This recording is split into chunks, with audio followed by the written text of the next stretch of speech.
अर्जुन विषाद योग नामक पहला अध्याय। पहले अध्याय में 47 श्लोक हैं। 28वें श्लोक से लेकर 47वें श्लोक तक क्या दिया है, तो मोह से व्याप्त हुए अर्जुन के कायरता, स्नेह और शोकयुक्त वचन।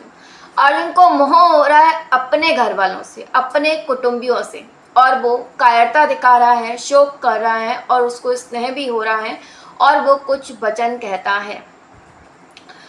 तो इसके बाद प्रतापपुत्र अर्जुन ने उन दोनों ही सेनाओं में स्थित ताऊ चाचाओं को, दादा परदादाओं को, गुरुओं को, मामाओं को, भाइयों को, पुत्रों को, पौत्रों को तथा मित्रों को, ससुरों को और सुहृद को भी देखा।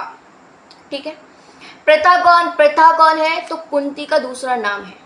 कुंती भोज की कन्या, कुंती का दूसरा नाम है प्रथा, इसलिए उपाधि दी गई अर्जुन को कुंती पुत्र, यानी कि प्रथा पुत्र। प्रताप पुत्र का हो चाहे कुंती पुत्र का हो, बात एक ही है, क्योंकि कुंती का ही दूसरा नाम प्रथा है। उन उपस्थित संपूर्ण बंधुओं को देखकर वे कुंती पुत्र अर्जुन अत्यंत करुणा से युक्त होकर शोक करते हुए यह वचन बोले, दुख से। ठीक है, शोक मतलब दुख में। अर्जुन को विषाद हो रहा है। अर्जुन विषाद करते हुए बोलते हैं, अर्जुन उपाच। अर्जुन बोले, हे कृष्ण, युद्ध क्षेत्र में डटे हुए युद्ध के अभिलाषी इन स्वजन समुदाय को देखकर मेरे अंग स्थिर हुए जा रहे हैं और मुख सूखा जा रहा है तथा मेरे शरीर में कंप और रोमांच हो रहा है। हाथ से गांडीव धनुष गिर रहा है और त्वचा भी बहुत जल रही है तथा मेरा मन भ्रमित सा हो रहा है। इसीलिए मैं खड़ा रहने में भी समर्थ नहीं हूं।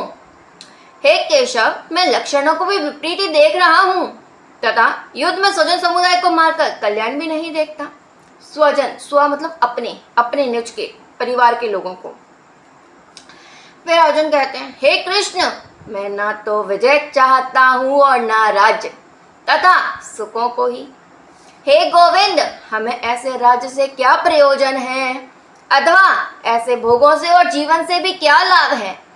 इधर पे अर्जुन कह रहे हैं, ना तो मुझे विजय चाहिए, ना राज्य चाहिए, ना सुख चाहिए। हम ऐसे सुखों का क्या करेंगे। हमें जिनके लिए राज्य, भोग और सुख आदि अभीष्ट हैं, वे ही ये सब धन और जीवन की आशा को त्याग कर युद्ध में खड़े हैं। अर्जुन कह रहे हैं, हम जिनके लिए ये सब कुछ चाहते हैं, वो ही ये सब लोग चीजें छोड़कर, सारी सुखों को छोड़कर वो सब लोग युद्ध के लिए खड़े हैं, और हम इन्हीं से युद्ध कर रहे हैं। अभीष्ट मतलब वांछित, जिसकी हमें जरूरत है, इच्छा।